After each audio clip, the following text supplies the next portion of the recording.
Good day, everyone, and welcome to another session on feasibility study. Allow me at this point in time to have a run through of the main parts of the feasibility study report. Allow me to begin by focusing on what are the requirements relative to the project background. Here in this chapter, or in this part of the feasibility study, you will need to present the details of your project's proponents and your choices of name, type of business organization, and project location. So these topics are essential before going to the major aspects of your study. So technically, the problem background do not form part of the five-part feasibility analysis. Instead, it will provide information like project proponents, where you will need to identify the number of proponents and the chosen business organization type. So you start with having to identify how many are the proponents. So if it is a single or sole proprietorship, obviously it will be a single individual. Okay. While for partnership, it can be two or more, based on the stipulations of Article 1767 of the Civil Code of the Philippines.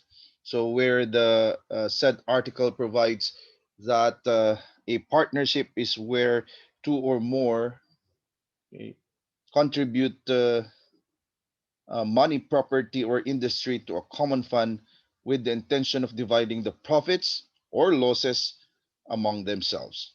Okay, so that is insofar as partnership is concerned. So if it is a partnership, then you will need to indicate whether the proponent is a limited or a general partner. Okay, so you have discussed this in your management 101 subject. So you will need to recall what you have for basic discussion about the types of partners in a partnership organization.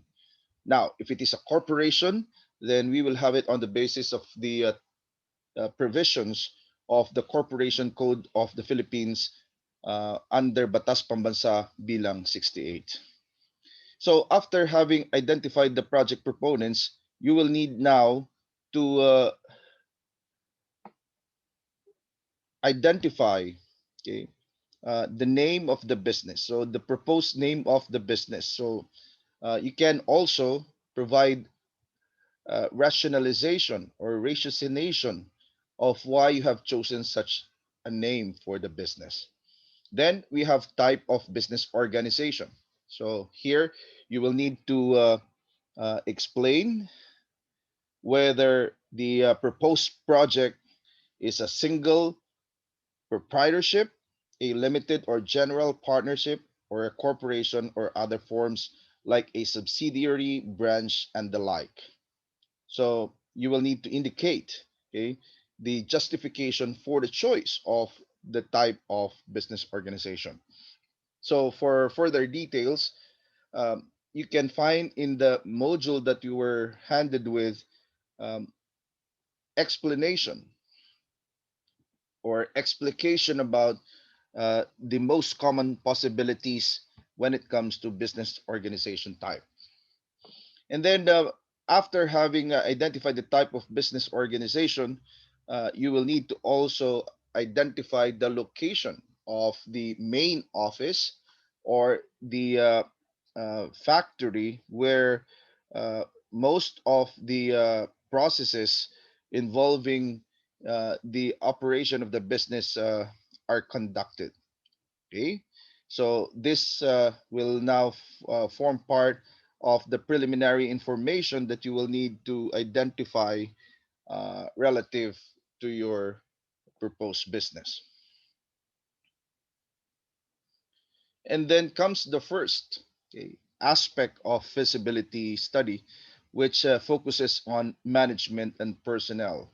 In other institutions, okay, the this part of the feasibility study is referred to as management and organization. So just like QL, we have it in terms of the title management and organization aspect. Okay, so this part of the feasibility study will guide you into determining the various persons or the personnel in the organization, okay, who will manage your project. So it will also include information regarding proposed management strategies and samples of the project's administrative flow diagram and forms design. So, what are the more important discussions that are placed part of the management and personal feasibility? So, based on the intro provided, okay, it will be uh, first and foremost pertaining to personnel or administrative concerns. So, what are the more important aspects of this section under management and personnel feasibility? Okay, so number one is to identify the number of administrative personnel. Okay, so that is primordial in so far as this aspect of feasibility is concerned. After which, you will need to propose an organizational chart, okay, specifying in detail the relationship of the different personnel in the organization.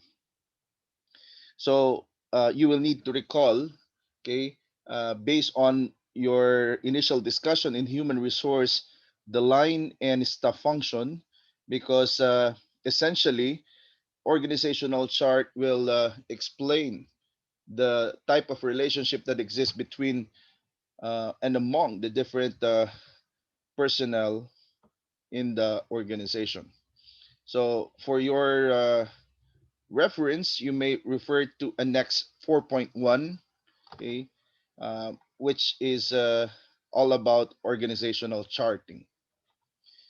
In addition, you will need to state your administrative personnel job requirements, specifications, responsibilities, as well as functions.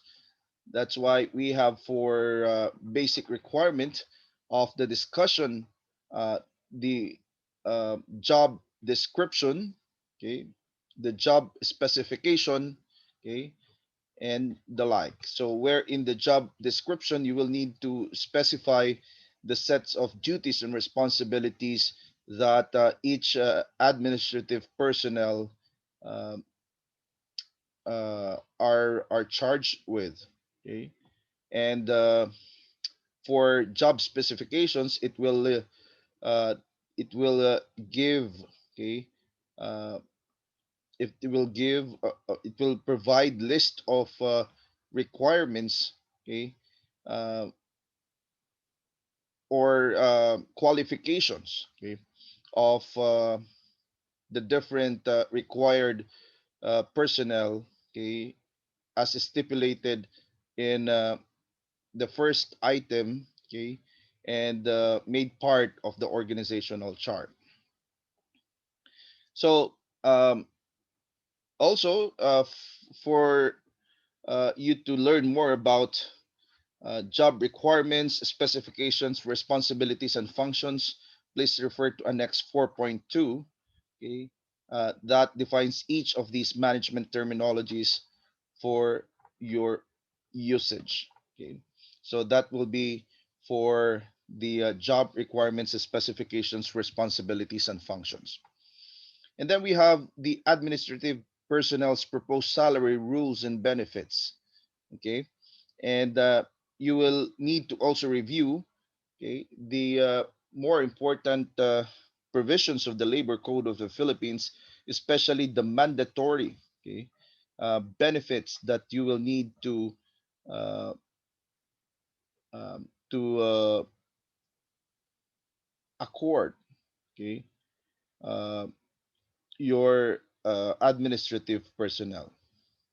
Okay, and then you will name any professional firms you may hire on a retainer's basis relative to your project's administrative operations. Okay.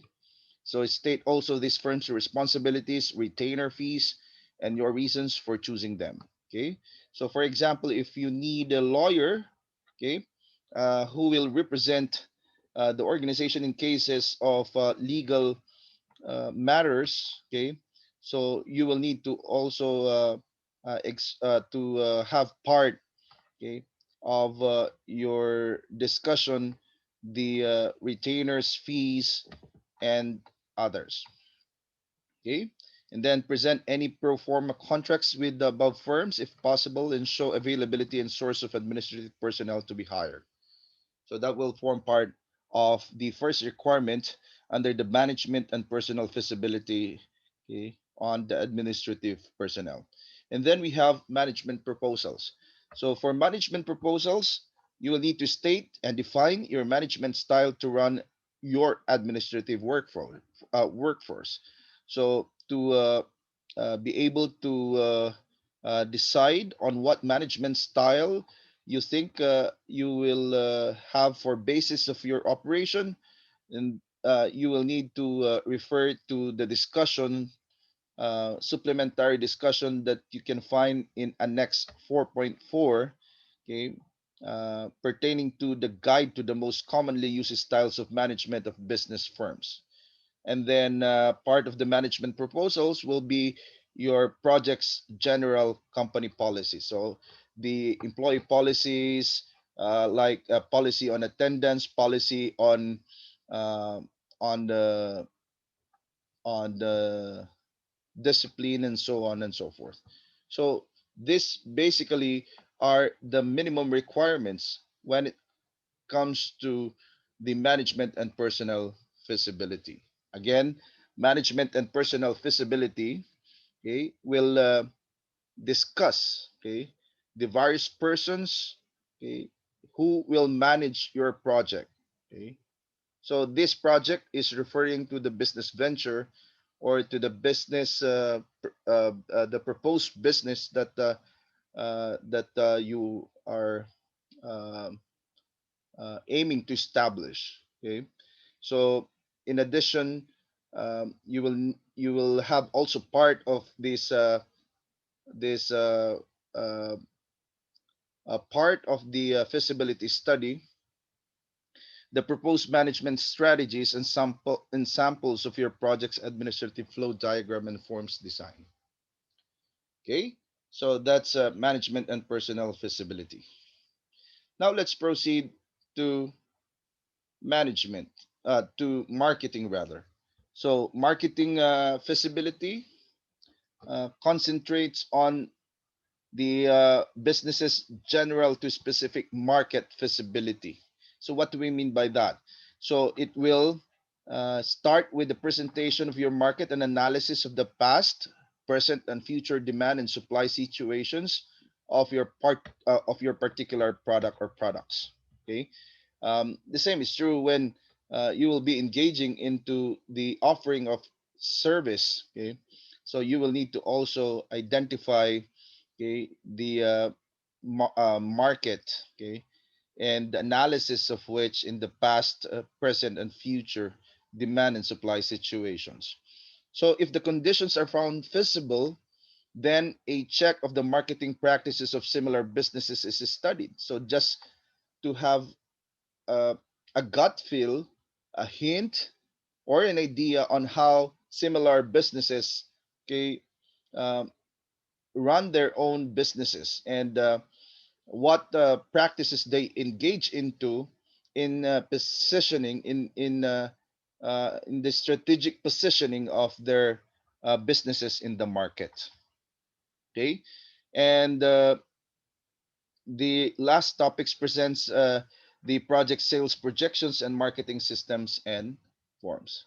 So let's try to underscore what are required, okay, under marketing feasibility. So we begin with market description. So what is the market description for?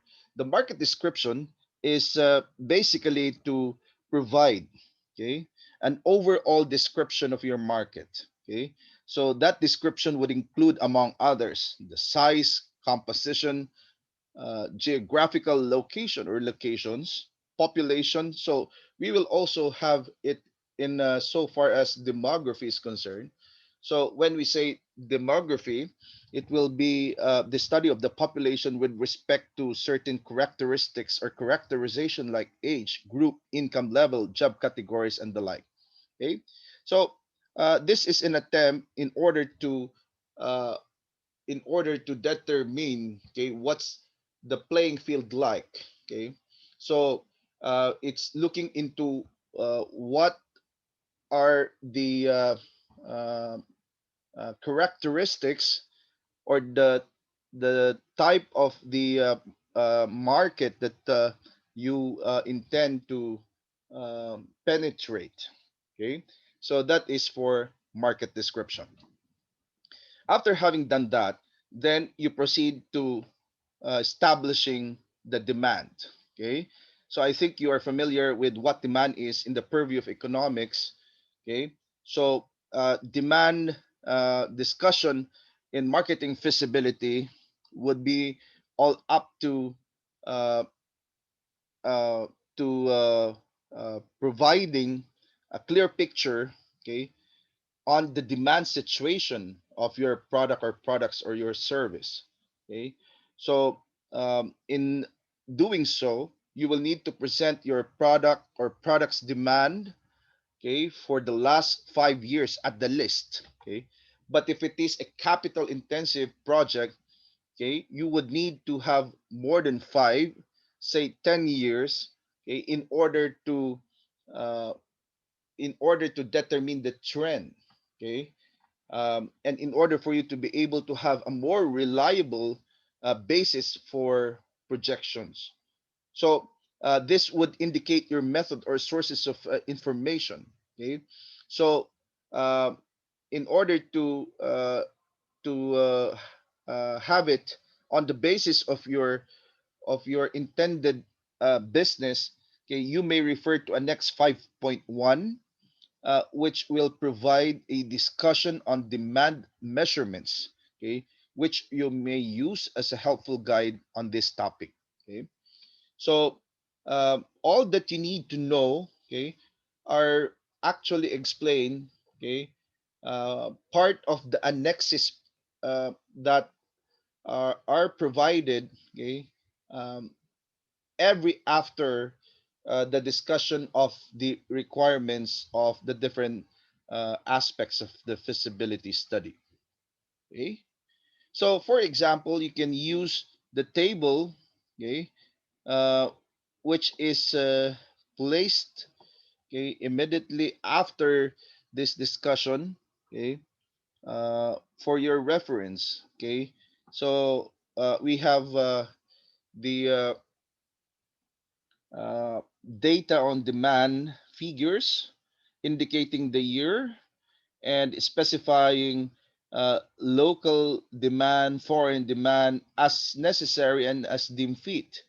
You may just settle with the local demand, okay, and the total and other basic information that uh, would be important in the better appraisal of the data that are provided. And then do not forget uh, your sources of data. Like for example, if you have had it on the basis of the census that you were able to search from the net or in the local civil registry, in so far as data involving births or deaths in a particular local government unit like the city of Dagupan. Okay, so project these figures for the next 5 years or so. As I've mentioned, I would be asking you to at least have it on the basis of 5 year projection. Okay, because the more years that you include, the more complicated the analysis will be. So to start with, okay, you may settle with 5 years.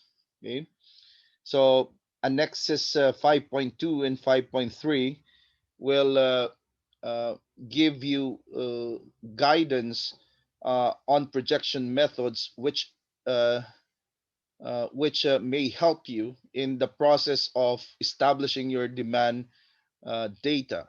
Okay, and you can present your chosen projection figures in the following table. So this is how it will appear for the projected demand figure. So, like for example, we have for the first column year of operation. So we have the first year of operation. If you intend to say, for example, have it launched in 2022, your proposed business, then what will be the total projected demand? Okay, so the second year will be 2023. Okay, and so on and so forth. Okay, so as I have mentioned, you will need to have at least a 5-year projected demand analysis. So present on in-depth analysis and conclusion from your demand. You will need to also check on my video about the mechanics of writing chapter 4, which you can find in my YouTube channel. So please do not forget to watch that part of the materials that will aid you in the better presentation or in the better writing of your report. Okay, and then present sensitivity analysis of the projected demand values of your project. Okay, so that will be for the demand. Okay, discussion. After the demand, okay, obviously you will need to also discuss supply. Okay, supply is where you will have um, elaborate on the situation of your intended products um, in 5 or 10 years, as the case may be, and you can have for basis of presenting your supply data in the manner as follows. Okay, so we have on the first column the year. Okay, we have the geographical sources. That is if uh, the uh, the operation of the business is spread, okay, spread out in a particular in different areas. Okay, and then you will need to have the total of the different geographical sources to have a clear picture on what's the supply like. Okay, the supply of the product or the service uh, that you intend to offer in the market. Okay, so for purposes of reference, you can have the the discussions in Annexes 5.2 and 5.3 to back you up in the preparation of the supply figures data. Okay, so in the same way, you will need to have the projected supply figures, okay, organized or presented in the manner as follows. Okay, so this is how it will appear, okay, in tabular format. So come up with an in-depth analysis and conclusion from your projected supply figures and present a sensitivity analysis of the projected supply values of year project of your project. Okay. So after you have established your demand and supply, okay, you are now ready to uh, come up with an analysis of the gap between the demand and supply. Okay, it is very significant uh, to have a clear understanding of the gap analysis because this is where you will have to base all your projections from, especially insofar as the financial feasibility is concerned. So from the demand and supply figures, okay, um, okay, we note of the discrepancy, okay, by uh, by noting the difference between the demand and the supply, which is found, which is indicated in the fourth column. Okay, So this is how demand and supply analysis is performed. Okay, so you have for uh, the formula, we have uh, 2 minus 3. So 2 referring to the demand, 3 referring to the supply. Okay. And then we look into the percent unsatisfied by uh, by getting the quotient of the gap, okay, meaning the difference, okay, uh, divided by the demand multiplied by 100%. Okay, so let me repeat on that. Okay, so demand and supply gap is uh, simply calculated or computed by getting the difference between the demand and the supply, while the percent unsatisfied, okay, is uh, computed using the formula, the demand and supply gap, meaning the difference between demand and supply, and divided by the demand and multiplied by 100%. Okay, so that's for the demand and supply analysis. So from the above computed figures, okay, show that demand is greater than supply throughout or at the most of the time frame involved, or else it will not, okay, be favorable, okay, to put up your business knowing that supply is greater than the demand. Okay, I think it's smooth and academic. No, if we will have it on the basis of simple uh, economic analysis. Okay, so uh, if the if the supply is greater, okay, then the lesser chances of penetration of a new entity in the market. Okay, so this will be one of your main reasons for easy penetration of the market. The uh, the the fact that the demand is greater than the supply. Okay, and then we have uh, part of the marketing feasibility discussion on general marketing practices. Okay, so here under the marketing practices, you will need to state uh, the national as well as local government or marketing policies that could affect or influence and or boost you, okay, or assist you in the marketing of your product. So it works both ways. So it can be uh, it can be facilitating in nature, or it can be limiting in nature. So you will need uh, to uh, check on the two side of the coin. Okay, so what policies the national as well as the local government have to support or to influence, okay, your uh, your your marketing of your own products. Okay, so present if possible the market share of your future competitors, including their geographical and demographical limits. Okay, so you can also present local and foreign market distributions, but I would suggest that you limit firstly, unless the business that you want to engage into is exportation. Okay, so uh, you will need to factor in foreign market distributions of your products if applicable. So present them in detail.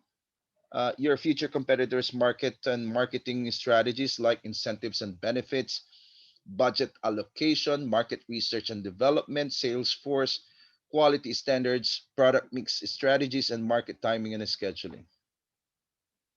So, moreover, you will need to also have part of the discussion of the strategies in terms of pricing policies, terms and conditions of sales, transportation and deliveries strategies, branding and packaging strategies, advertisement and promotion strategies, storage and warehousing strategies, as well as physical distribution. So all this you will need to take into account in order for you to have a comprehensive discussion of the market and marketing strategies.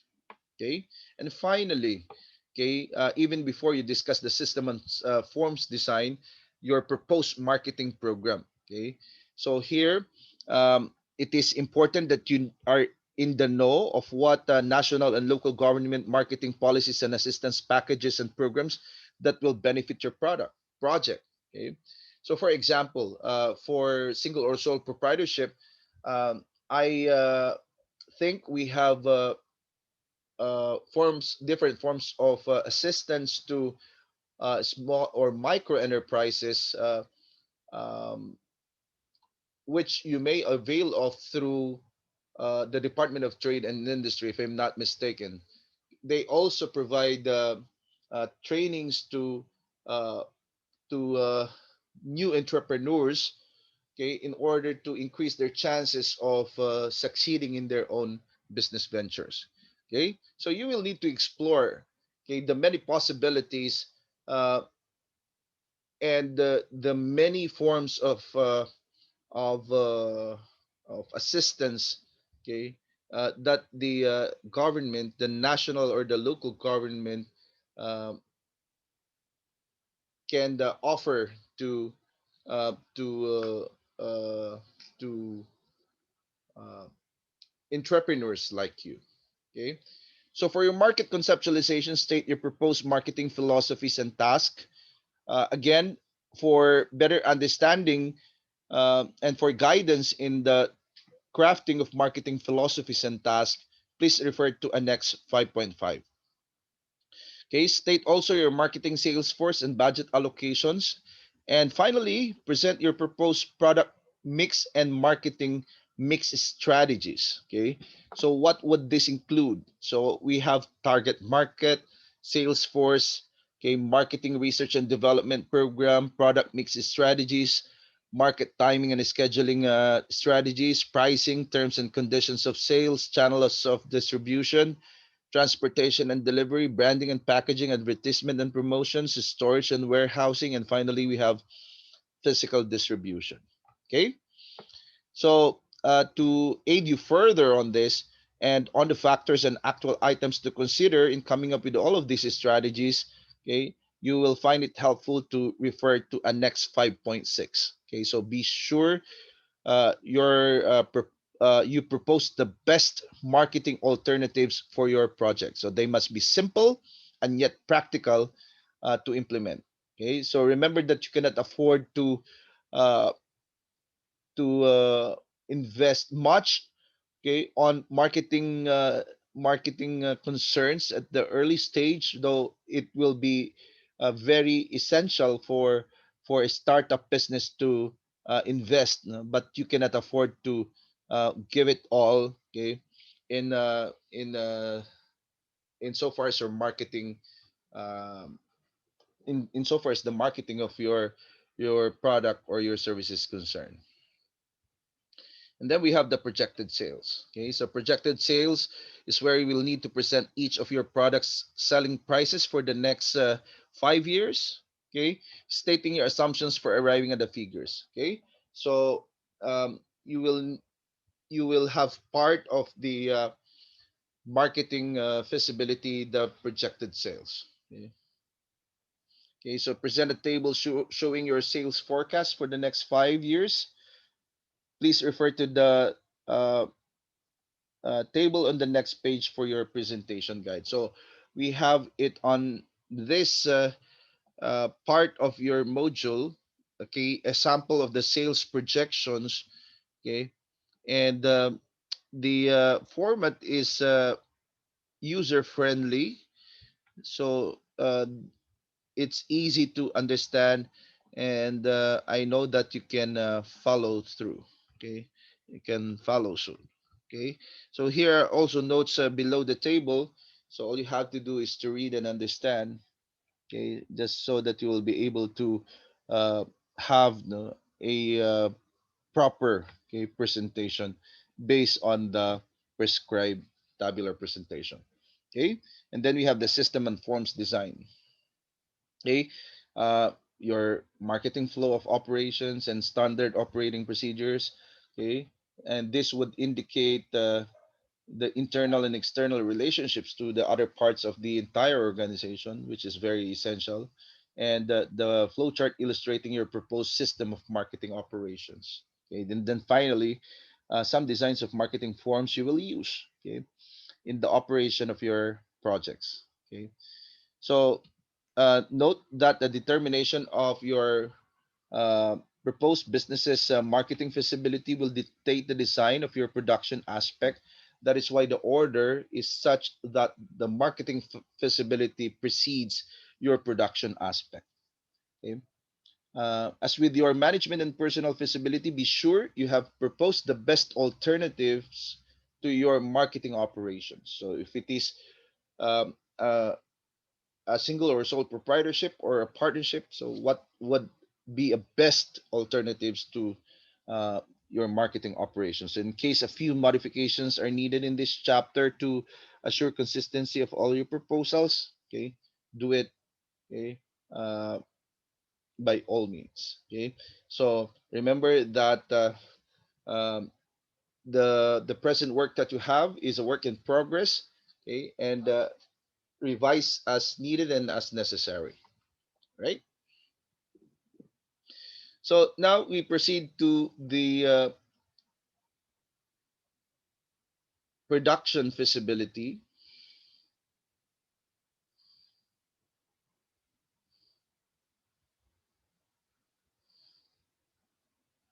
okay, where after having performed the management and marketing feasibilities of your proposed business, okay, you may now consider the manufacturing aspects of your study.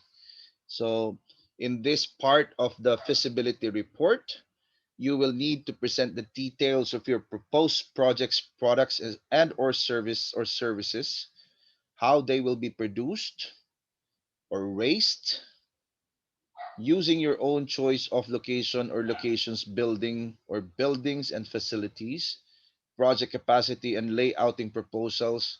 Okay, what will be your specific machineries and equipments, raw materials and manpower requirements, and your project's utilities, waste disposal management, and production system documentation and forms.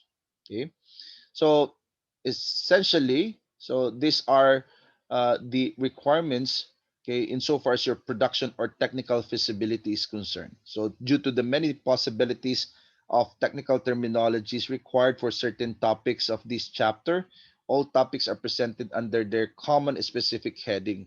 Okay, so you will need to identify which applies to your uh, chosen or proposed business. So you then select only those which are applicable your um, to your proposed business.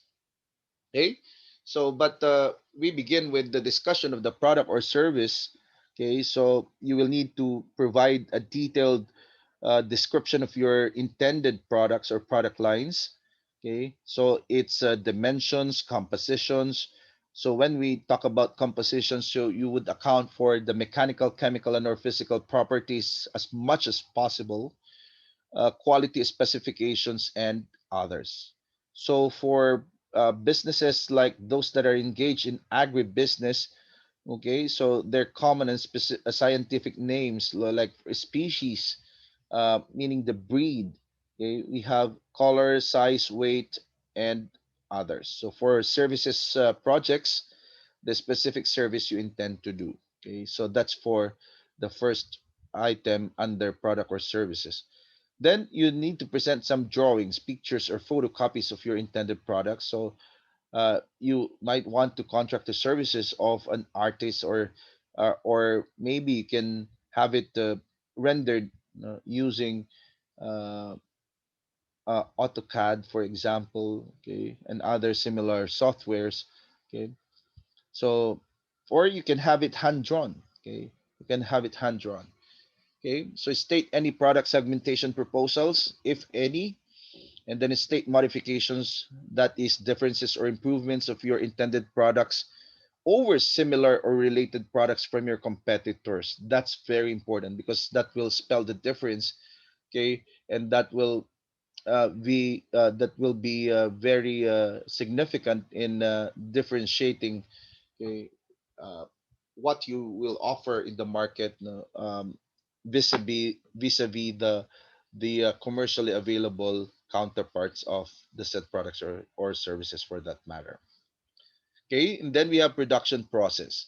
Okay, so for production process, you will need to state the most suitable and practical type of operation process in the manufacture or in the implementation of your intended product or products. Okay, so you will find it helpful. Okay, for the discussion of manufacturing projects, the discussion in Annex 6.1.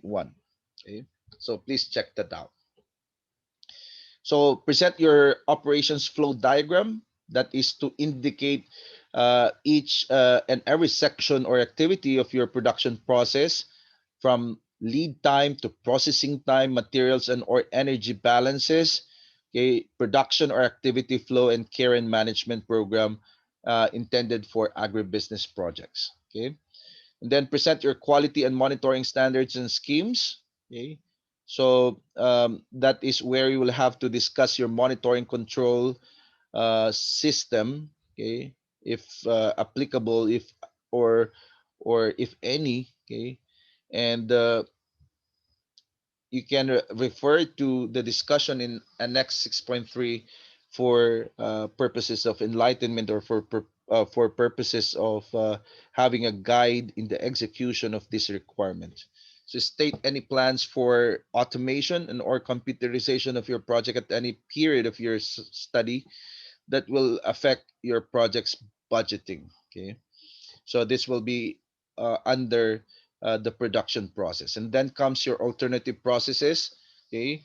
So you will need to also explain and to present your alternative production processes that you will use as contingencies in case of subnormal, okay, conditions of your operation. Remember that there may be uh, maybe malfunctions in the process. So what will your fallback position be? So that is very important to discuss the part of your alternative processes, to state the advantages and disadvantages of these alternatives and your preparatory plans for implementations of these alternatives in case of application. Okay, so that has to be in place, that has to be uh, ready. Okay, then we have materials handling design. Okay, so present your project's material handling proposals per department, per section, per or subdivision. Okay, a list of questions that will guide you in the design of your proposal is provided in Annex 6.4. Okay, so prove that your proposed proposal is better than uh, the other possible or alternative. So you will need to really weigh things out, which is better over the other, which is cost efficient, and the like. State any cost that will be incurred as a result of your proposal. That's very important because uh, uh, you will need to have this factored in the feasibility, in the financial feasibility of your report. And then we have technological assistances. Okay, so you will need to list down, okay, offices and specialists whom you will coordinate with, if ever, okay, or hire on a retainers basis who will help you with external techno managerial assistances during your operations. For example, if you will need to contract the services uh, of uh, of like uh, team of consultants, okay, in prepping up, okay, you for the operation of the business. Okay, so like for example, in a franchise business, so uh, you might be needing training coming from consultants of the company. Okay, so you will need to have that also included in the um required activities, okay, for the feasibility study. So a short list of offices that will provide this assistances, okay, which is explained, okay, at length, okay, and further in Annex 6.5. Okay, and then we have the project site. So um, present at least the fundamental data and requirements of your project site. So you can also look into various factors in considering uh, a project site, which can be found in Annex 6.6. So describe your project's proposed location in detail. In the same way, okay, you will need to also state alternative sites, okay, just in case you won't succeed in the first location, indicating the advantages and disadvantages of each location. So state also some possible obstacle that you may encounter in your choice and project's location and how you are going to solve each.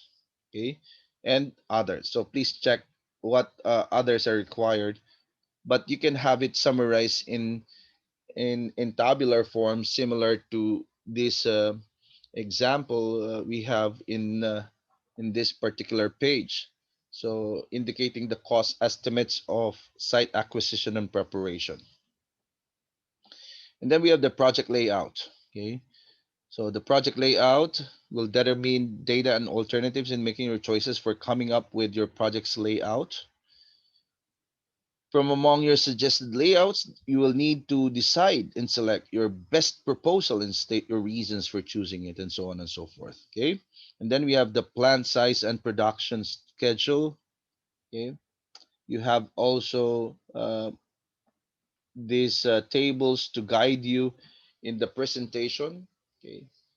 Again, you will need to recall, okay, what you had learned in research, in your basic research subject or your BPS 07. But actually, I will be asking you to watch the video I prepared and uploaded in the YouTube, all about the mechanics of writing the fourth chapter. So dealing with tabular presentation and textual presentation. Okay. And then we have floor plan, okay, your machineries and equipment. So all the things that you need to have part of your uh, feasibility study are all explained properly, okay, in the modules that you were handed with. Okay, and up to manpower requirements and total production cost and so on and so forth. Okay, so here in 6.15, you will need to also discuss wastes and waste disposal method, okay, which is part of which are part of actually which is, because it is uh, collectively termed as wastes and waste disposal method, okay, in the feasibility study. Okay, so that will be for the first half of the discussion of uh, the requirements of the fourth chapter of the prescribed report. Okay, so that's about it for this presentation. So please watch out for the second half of the requirements, okay, in the writing of the feasibility study report. So once again, thank you everyone. God bless and keep safe.